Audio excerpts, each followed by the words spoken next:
такие дела, вот я считаю, честь для адвоката участвовать в подобных делах, если где он считает, адвокат должен браться за любое дело, но вот если он, особенно, но если он считает, что человек невиновен, да, даже если это обычное там какое-то дело, то для него это уже гражданская обязанность.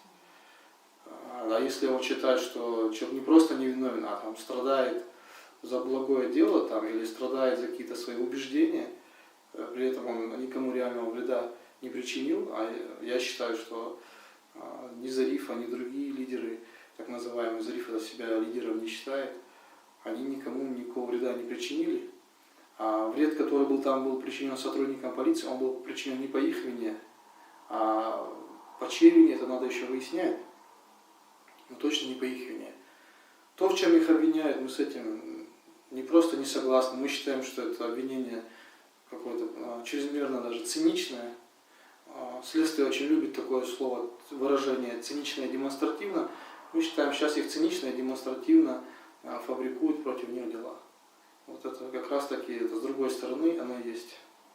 Вот даже если бы они были бы, вот, предположим, они оппозиционная группа, в таком случае даже нельзя было бы их экстремистским сообществом назвать, потому что иначе любую оппозицию можно будет назначить в любом регионе экстремистским сообществом.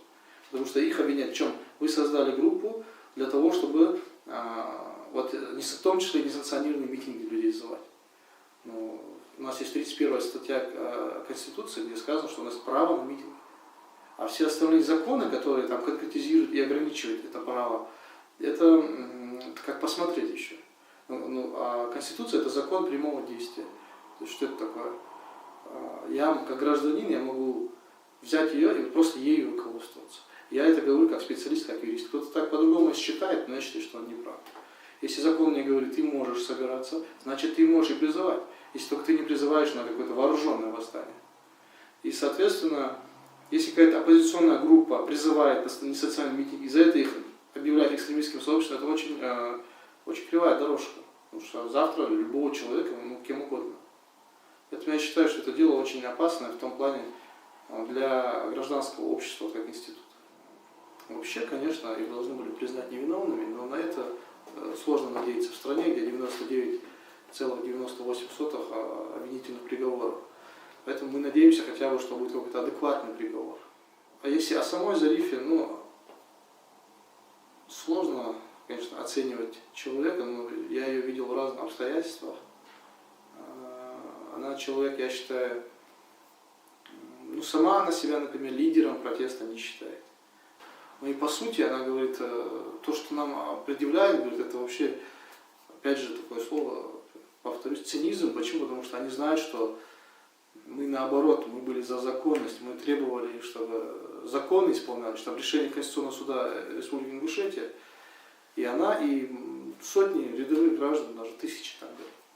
И почему-то вот именно ее и нескольких человек назначили. Почему их назначили виновными?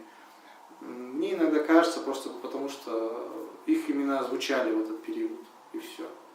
То есть доказать, что эти люди реально вошли в сговор, чтобы избивать этих бедных разгвардейцев, этого, я считаю, они не смогли и не смогут никогда. По крайней мере, реально объективными доказательствами, они там какой-то засекреченный свидетель, это все, любой судья понимает, что это ерунда все. Объективного доказательств нет. И вот чтобы подкрепить это обвинение, второе предъявлено, я в Ингушетии каждый день встречаю людей, это не преувеличение, которые, вот я-то просто привык к этому делу, я привык видеть Зарифу, я привык, то есть, вначале я тоже тяжело как человек, как воспринимал то, что именно женщину посадили молодую, то, что она невиновна, это все я сам, хотя я уже привык вроде бы, но мне тоже это морально тяжело оказалось.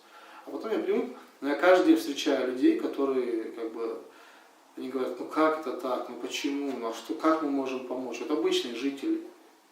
Это могут быть, я не знаю, чуть ли не в больнице санитарки, продавцы в магазинах. И я вижу, что реально такая боль есть у людей. И люди очень сильно за нее переживают. И за других, но за нее особенно сильно, постоянно с этим сталкиваются.